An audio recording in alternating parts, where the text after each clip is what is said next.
জানতে চাই।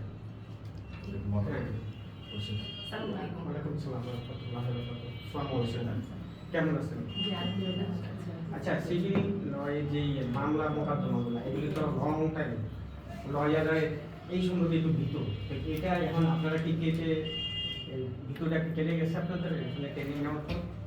জি, আসসালামু আলাইকুম। আমি হচ্ছে একটা তামান্না, ঢাকা জজ কোর্টে প্র্যাকটিস করছি। আমার এজন্য হচ্ছে 2018 সালে। 18 সাল থেকে আমি নিয়মিত প্র্যাকটিস করে যাচ্ছি। তো আমি স্যারের একজন স্টুডেন্ট, নিয়মিত স্টুডেন্ট। আমি স্যারের এখানে কোর্স করেছি এখান থেকে। তো স্যারের এখানে বেসিক হচ্ছে সিভিল ল শেখায়।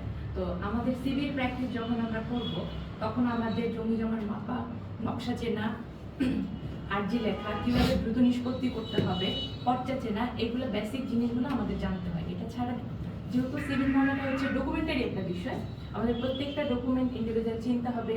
আর স্যার আনা গড়া গড়া গড়া এগুলো আমাদের জানতে হবে। একটা দলিল দেখে যাতে আমরা চিনতে পারি যে দলিলের মধ্যে কতটুকু সম্পত্তি আছে, উনি কতটুকু পাবেন।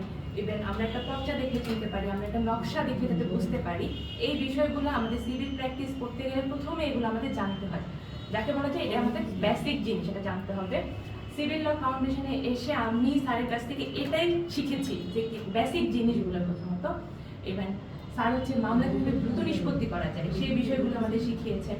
সিভিল লয়ের যে যতগুলো ধাপ আছে, একটার পর একটা যে ধাপগুলো থাকে সেগুলো সম্পর্কে স্যার আমাদের শিখিয়েছেন।